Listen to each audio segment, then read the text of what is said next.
je ne suis pas seul aujourd'hui, je suis avec mon invité. De l'auto, sur la maître Manu.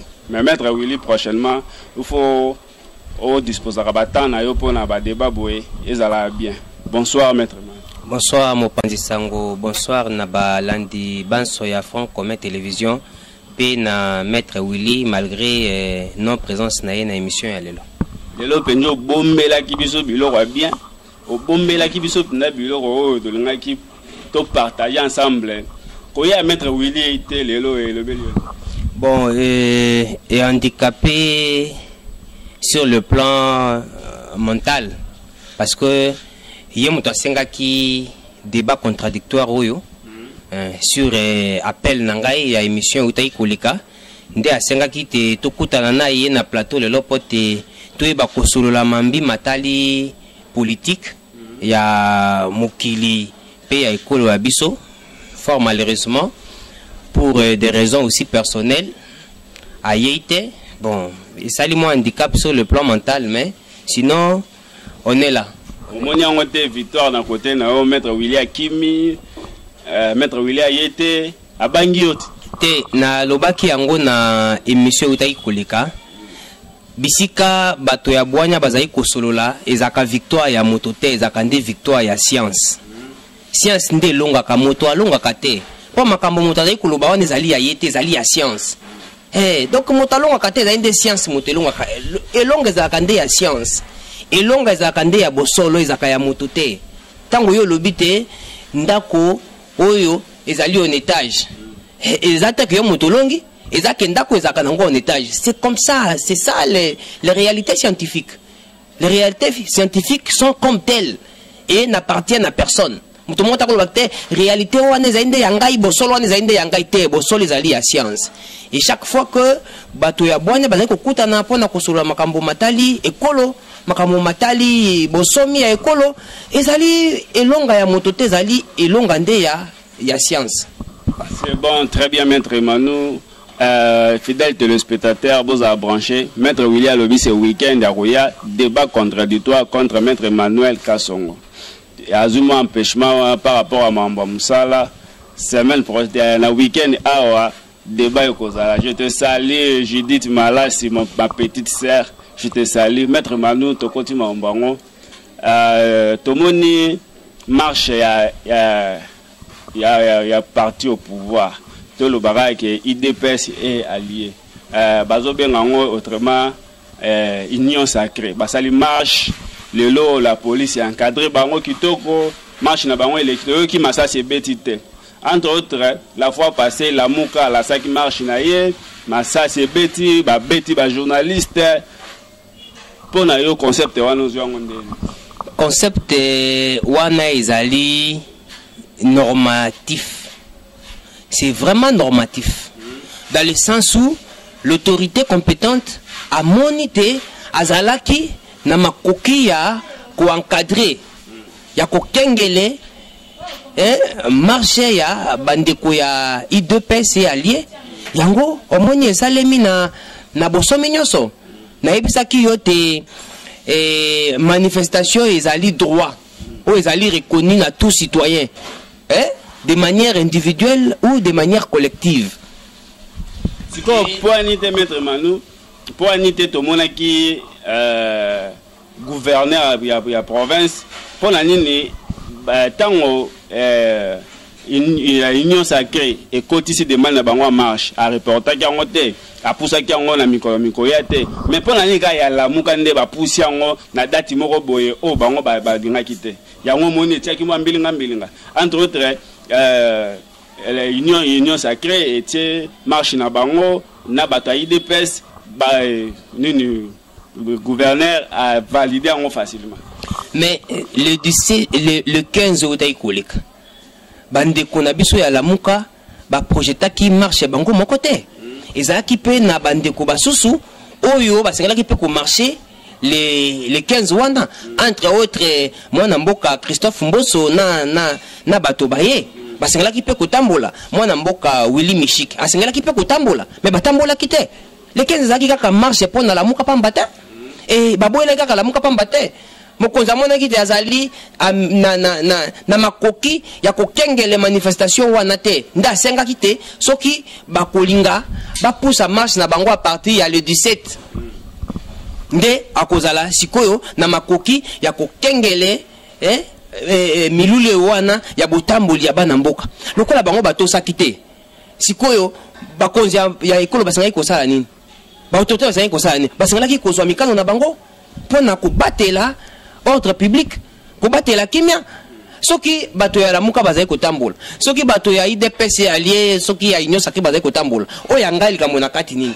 oya mama ya zando likambo na kati nini mama zando kende koteka te parce que mwana mboka Fayulu azana besoin kotambola parce que mwana mboka Christophe Mboso soki Denis Kambai soki mwana mboka Chibalabala Godin Poi na basusu bazali na posa kotambola sikoyo ngai liberté na ngai comme inquiété non mon frère. Ça ne se fait pas comme ça. Bayangela ka ekolo ndenge wana te. Bayangela ka mboka na ba émotion te. Vous savez le mal pour les politiciens congolais, ils sont émotionnels. On a que groupe franchement surtout il y a bateau soit disant bazali ko luka ko sauver Congo. Non, ce sont des partisans et des acteurs principaux il y a des ordres na ba illégalité. Ce sont des bateaux moko il y a illégalité, bateau sakamibe côté. Ils veulent que le pays est embola selon Makanisina Bango. Non, on ne gère pas les pays comme ça, mon frère. On ne gère pas les pays par des émotions. Non. J'ai toujours dit ici sur ce plateau que gestion ya mboka ezali différente na gestion ya église. Ce n'est pas du spirituel, papa. Ça c'est de la politique, ce n'est pas du spirituel. Ce n'est pas du spirituel où il faut imposer les mains et Moutazaki malade abiki. Non, il faut nous éviter ça. Mboka ezali kotambola na mibeko. Et to seri ko to sa mibeko wana moto azali likolo ya mibeko azali te na ekoka musanga isoki mwana mboka Fayulu azali na posa solo ya kokamba ekolo oyo pas ko to sa mibeko ya ekolo te na mitu na kamutuna soki lelo ye mwana mboka Fayulu akomi chef de l'état akokamba ekolo na mibeko nini c'est akoboya mibeko surtout akoyola no ya mibeko ya sika akoboya mibeko surtout ozomona kazali moto ya jungle azali moto ya jungle ye moto alinge kokamba mboka okamba mboka ndenge wana soki toki ata na ba dimension moko spirituelle moto o alingi kokamba ecclesia il faut bamona yazala moto moko intègre azala moto moko azali kotosa mitindo ya ecclesia azala moto moko azali na mwa bopolo mwa botosi mwa nini mais soki yo moto alingi kokamba ekolo oyebi bien que ekolo wana ezali na mibeko ozali kotosa yango te lakini ntango nano yo ozali na mokonzi ozali kotosa mibeko te ntango okoma mokonzi kosala mibeko ya nini si okotambola likolo ya mibeko wana tala ce sont des personnes dangereuses qu'il faut craindre placer bango à la tête de la République sinon mboko ye kozala na jungle ekozala gérer na ba émotion ekozala gérer na ba décision personnelle et illégale.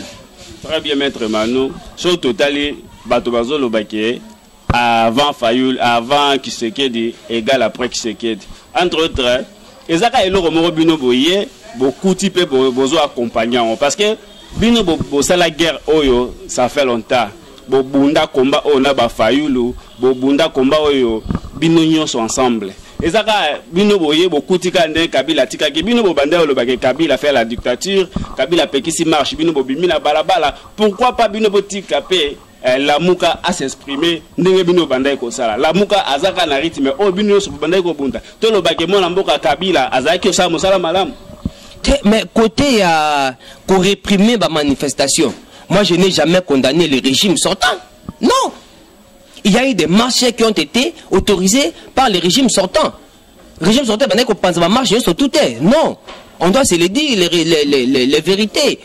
Après qu'on pense à la marche sur tout est exactement la marche oyo bango bandimi que marche salement bandai ko encadrer yango e bandai ko salem na yebisa ki malheureusement maître William été na lobi que tozali na régime d'information sur le plan formel mais sur le fond tozaka na régime d'autorisation de par l'article 25 soko tali yango bazali ko restreindre liberté à manifestation sous certaines conditions ba conditions les ali déjà qu'au privé régime d'information en plein nayango. C'est ça qu'au privé déjà en plein nayango. Ce qui est bateau bazai kolobate avant Kabila égal après Kabila. Mais ils ont raison. Pourquoi? Parce que il y a le principe de la continuité des services publics. Le service public est continuel. Si Kabila est parti, Tshisekedi est venu avec son gouvernement, avec son régime, et le pays continue à évoluer. Le pays continue. Donc, il y a la liberté d'expression. Ce qui moto, Nassisa. Yoka, pardon. Le pays continue, mais la mabe, Obino Bandak a reproché, moi, Namboka Kabila fait la dictature, Kabila a géré Mboka Mabe, Yamwana de Bino, beaucoup Tiango, fallait ne changer moi Mboka, et Tamola, la Mandinga Mosusu Bino, Bokotika, Nariti Makabila, Obino Bandak a reproché. Donc, pour Nayo, reproche Nayo, Moni Malamu. Tout ça dans le régime où ils allaient qu'à manifestation. Mais on est comme jungle, papa. On est comme jungle. Il faudrait pas confondre la liberté et le libertinage. Il faudrait pas confondre la démocratie et la jungle. En tout cas, ce sont des nuances. Il faut que parce que ce qu'on sait que erreur mukebu au longo na démocratie aux zongi na kati ya jungle, papa. J'insiste sur ces points parce que moi, Mbilingezali trop, papa. Nous sommes dans un état réputé démocratique où il y a des textes, il y a des lois qu'il faut respecter à tout prix, papa. Sauf qui, babi va péki sur au tambolate. Mais là, tozali na makoki, il y a quoi encadrer, botamboli na yo anate. Pour ça, yango mokolo boye. Yoko boye après, on ça mutu makasi pona nini. Papa, yoko ça mutu makasi pona nini. Mais sur le plan, il y a gestion de la chose publique. Nous sentons le changement, papa. Entre autres, Mboka, Martin Fayulu Wan. La présence de M. Tshisekedi, le chef de l'État, et son régime, c'est d'abord un grand acquis pour Mboka Fayulu. Est-ce que Fayulu pouvait faire tourner à Salaki Wana na Est na Ouest? Nana Kishasawa, Azali ko tenir meeting librement. Sans gaz lacrymogène, sans réprimer participants ou bien batobaye ou bien qui koyoka discours naie. Est-ce que lui, mon frère Fayulu, à quoi na époque il y a régime qui c'est des pays qui ont tenu discours sans qu'il soit inquiété, à tenir na ouest des pays sans qu'il soit inquiété, à na Kinshasa à tenir meeting sans qu'il soit inquiété. Non, ça c'était non, l'état des droits, l'état des droits, bien que et ça na makambo belé to sengeli ko bongisa. Parce que jusque là, à 60% ils ont un slogan. Mais à 40%, nous sentons quand même un changement, nous sentons quand même l'état des droits. Et cet état des droits, c'est lui qui en profite le premier, c'est Martin Fayulu. Vous avez, mais je l'ai dit, vous avez vu la manifestation à les 15 heures. Il est rentré chez lui bonnement. Bazuka Kayeba Kosi la Moutou, Kabazong ici et pas naï calmement. Mais Nazong c'est là, tu as osali mon pensisang. T'as là, image, il y a régime, moi et l'équipe. Chaque fois, on va réprimer manifestation. Autant la fois, on va dire que l'on vimbi. Et l'ambé Katani, Bakumbi, Azoki, Azakolela, Bakangi, interpellé, après quelques heures, relâché. Mais t'as là, na manifestation, moi, Namboka, Azongi Nanda, qu'on a à vimbi. Partout. Misapite, Yenani, Bachaye. On m'a mis les doigts partout. Mais papa, Fayulu c'est un citoyen congolais comme tout autre citoyen congolais. Mon frère. Librement, entre autres, condamné, on a maltraité les journalistes, donc la presse n'a pas fait son travail. Nanyango, babetaki mutana ni presse. Babeti journaliste RFI, c'est que yo oza na information moi je ne traite pas les on-dit. Je t'ai dit que les Congolais se sont habitués, se sont accoutumés na batralala. On a dit balobi ango nani ya lobi papa. Mon cher. Non, est-ce que moi je vais mon frère, je vais suivre les rapports de Martin Fayulu ou je vais suivre les rapports il y a commandant ya police ville de Kinshasa. Nakolanda rapport ya nani? Kasi nakolanda rapport ya nani? Parce que le commandant de la ville via son porte-parole bapesi biso rapport mususu ya marche wana. Siko ngana landa yete, ngana landa rapport ya Martin Fayulu. Yo so mona moto yo akutaka avocat, otuni avocat eza malama, yo teka avocat eza mabe. Même tout ce que Fayulu ne peut akoyi koloba, eza koloba mabe. Akolo beloko moko malamu te, ce qui Fayulu bacha Fayulu mais c'est peut-être yenani. Vous avez suivi dernièrement ici chef de l'État cortège ne babamba ki yango libanga. Ça fait quoi? C'est un humain. Fayoulou, c'est un citoyen comme vous et moi, mon frère. Il n'est pas... Mon frère. Ça fait rien. Mon frère, qui l'a maltraité? Non, mon frère, être journaliste ne veut pas dire que on est exempté des poursuites, on est exempté du respect des normes et des lois. Non, papa.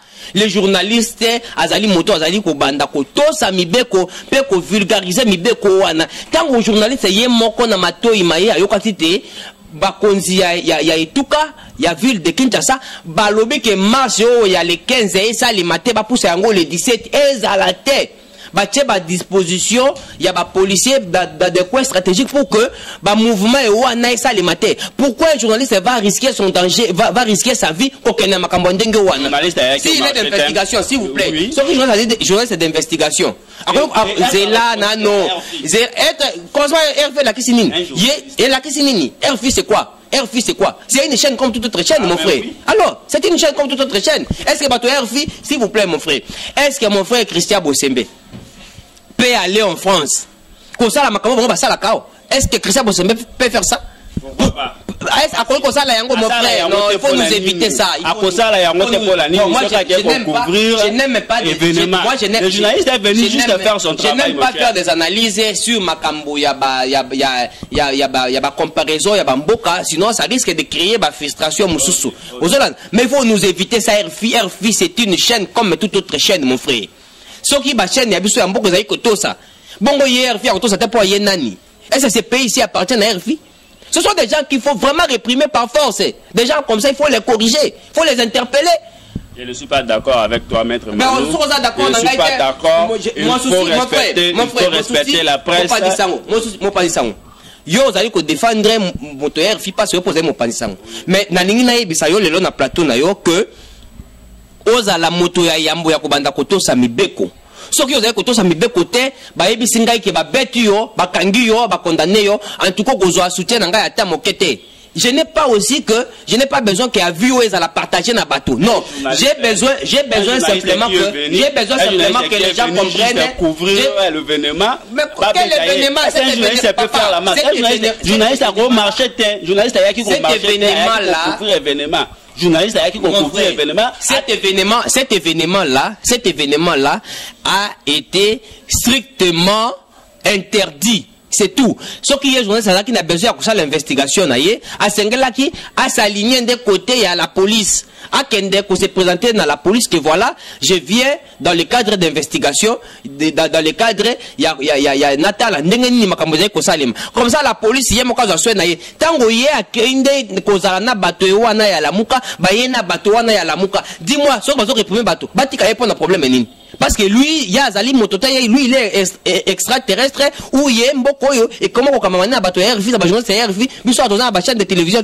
Faut nous éviter des choses comme ça, qu'on peut ça d'importance, c'est à RFI quoi? C'est une chaîne comme toute autre chaîne. Pourquoi bateau pourquoi journaliste il y a Top Congo? Babeta qui était? Pourquoi journaliste c'est qu'il y a CCTV? Pourquoi journaliste il y a fois comme télévision? Babeta qui était pour nous mettre comme RFI?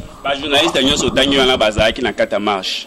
Bazala qui au couvrir événement na bango. Je ne suis pas d'accord avec toi, maître Manu. Ah ouais, merci. On continue le sujet. Oh, maître Manu. Ils ont engagé Kakayo. Ok. Et là, on me soutient. Bato bakoloba, tokoloba bango partout.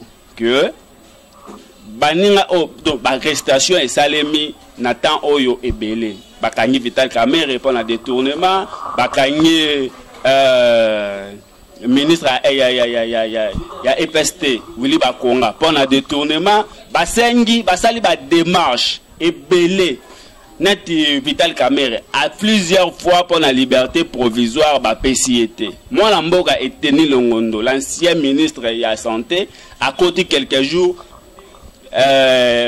PCA liberté provisoire. Aujourd'hui on a comme moi injustice moko boye oyo ko sale manakata gouvernement congolais.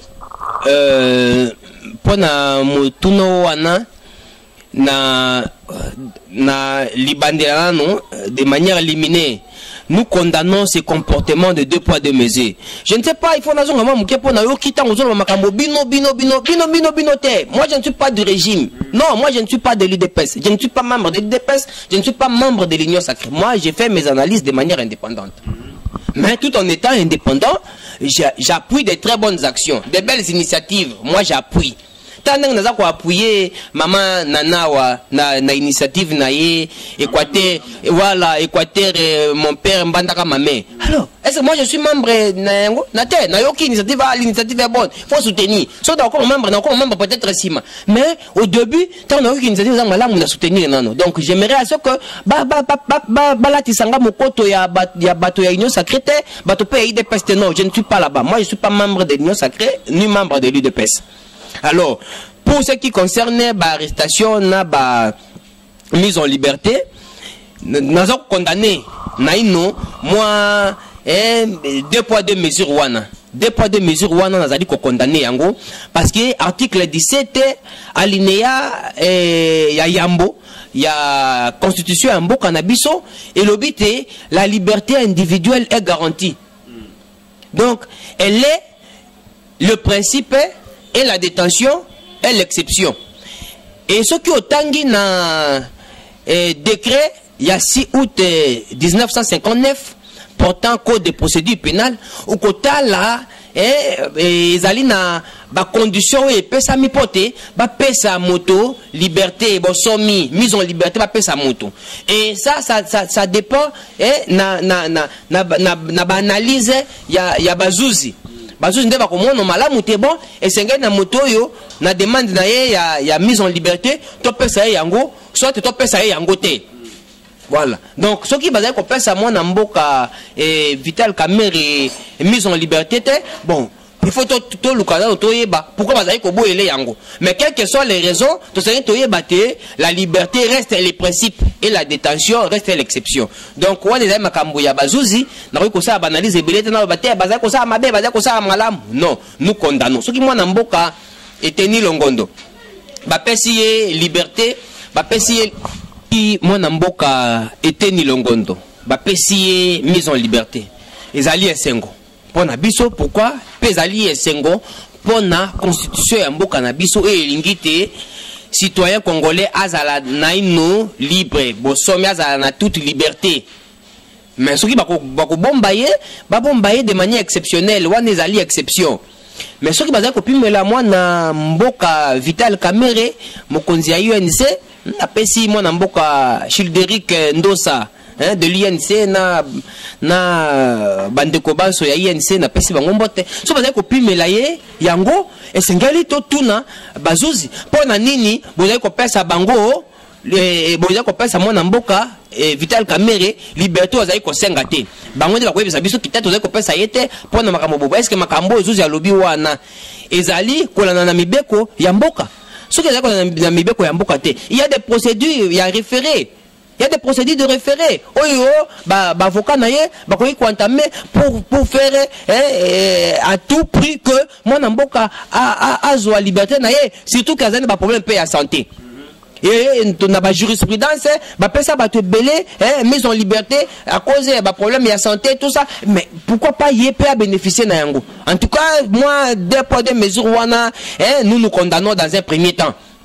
Dans un premier temps, nous condamnons, mais au second plan, il faut que nous pas bazouzi pour les pourquoi moi Namboka Vital Kamerhe depuis à 5 mises en liberté est-ce que c'est un problème individuel, est-ce qu'il y a un peu de l'acharnement avec la personne de Kamerhe ou le dossier reste purement judiciaire?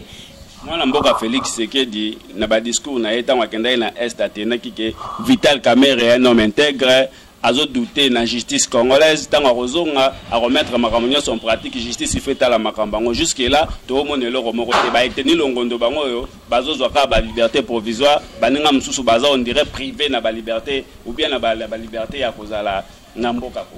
Mon frère, dans un état voulu de droit lokola moi namboka Félix Tshisekedi azali koloba ce qui ezali réellement eboyé moi namboka Félix Tshisekedi azali na mitindo ya kopesa na bazuzi te. Ce que c'est l'état des droits, la justice est indépendante. Moi, je n'ai Félix Tshisekedi, akopesa bazuzi mibeko, akopesa bazuzi mibeko nini. Ce qui est à lingi état des droits. Aya sous akopesa bazuzi mibeko mitindo ke bosala. Moi, tu es sur l'état des droits, tu restes sur l'état de droit.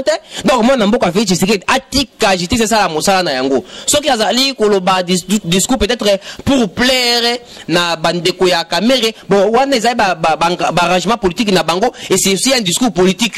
C'est aussi un discours politique qui n'a rien à voir avec la justice. Qui n'a rien à voir avec la justice. Donc, ce qui est politique est politique, ce qui est justice est judiciaire est judiciaire. Et c'est tout. C'est comme ça. Et donc, il y a vraiment du chaos, mais il y a une séparation nette entre les politiques et le judiciaire. Donc, ce qui, moi, Namboka Félix, c'est Nayo qui n'a tongo mokoti, abenga kizu, c'est pas le banacte, Bobi Miselangai, Kamer, Bopé, ça a mis en liberté. En tout cas, je vais faire tabou la race, ya Makambo, ya beta de droit, no, ya Bandaï Koloba, Peba Bandaï Kobundela, depuis quand. Donc, ce combat-là sera en vain. Sera en vain.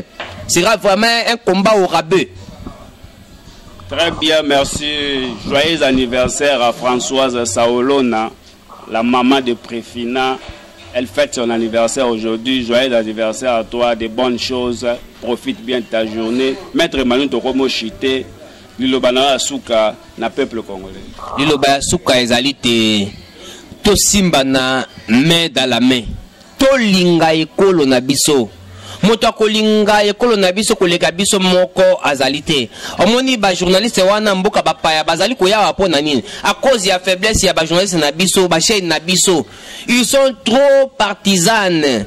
Ba chaîne na biso zako sa mosala de manière indépendante te ba koma ba pro chaîne pro Tshisekedi, chaîne pro Fayulu, pro Muzitu, pro Kamere. Non, évitons ça. Presse ça à Moussa na yango.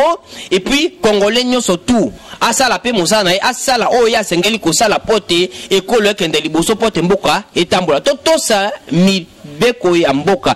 Na linga ka nzembo moko ya mwana mboka Jibem Piana. Papa chéri, na nzembo ne moko code moral. Toto samibeko ya mboka code moral papa code moral les alités il y a vraiment tout le monde a ba vidéo ya bana wa ya kelasi tout ça pourquoi parce que code moral les ali respecter to linga mboka na biso parce que mota kolingela biso mboka ko biso moko azalité ba panzisangwa na libana bazali ko ya wapo ba tia songi ba pelisa moto to fungola miso to simba na maboko to sala musala pote to tonga eko na biso to lembisa na no losambo moto ko kende losambo tout un mois 2 mois 200 jours moto na ba prière ta ko sala musala ezalité non travaillons et prions pour que mboka na biso e kende liboso. Que Dieu bénisse la République démocratique du Congo, mon pays, ton pays, notre pays. Que Dieu bénisse les chefs de l'État, le régime et toute personne au azali kotia maboko pote ekolo etombama ekolo ekende liboso. Très bien, maître Manu. Moi bambote. Na pesi mbote mingi depuis les États-Unis na mwana mboka le grand frère propre Henri Chimbalanga Biden. Aza kolanda tango iso émission ya azali kosala moi ba remarque na ipote toye ba kobongisa makambo pona bolamu ya mboka na pesi mbote na libota na mobimba na pesi mbote na France na mwana mboka Chikunga Kalenga Blaise Pascal la réincarnation de Pharaon ndenge alingaka na pesi mbote na Luiso Mubenga le parsec l'excellence na pesi mbote na Moninga Nangai Christian Boutouli, avocat de son état, comportement, na pesio mbote mingi. Et puis, Boza Ebele, mbote mingi na institution, akoy kozangate, donc, mbote na Christela Bawa, Edgar Lokoka, Christ Roi, Kasongo Lokoka, et puis na maman na bango Gabriel Kanjinga, et puis, prompt rétablissement à ma maman Mbelou Justine Bipendo, mbote na Banso, bino bato boza kolinga ngai bino bato boza kolinga mboka na bino Congo bino bato boza kolinga émission na bino et puis chaîne na bino Franc comme télévision na pesi bino mbote pe na sengi na bino mingi nde bo s'abonner pour que bo sunga chaîne oyo et propulser kende liboso et ko ba kosala musala et ko ba kobenga biso na ba émission pote to solo la makambo ya mboka pote mboka kende liboso eza esengo na ngai eza esengo na yo eza esengo na biso banso mbote na bayi Congo banso. Très bien, merci, chers téléspectateurs. Nous sommes à la fin de cette émission. Ceux qui n'ont pas s'abonner, ceux qui l'émission, ticket la biso commentaire. Je dis merci à Laurette Bongonza, Ma sœur, je te salue. Merci na ba remarque, merci pour le soutien.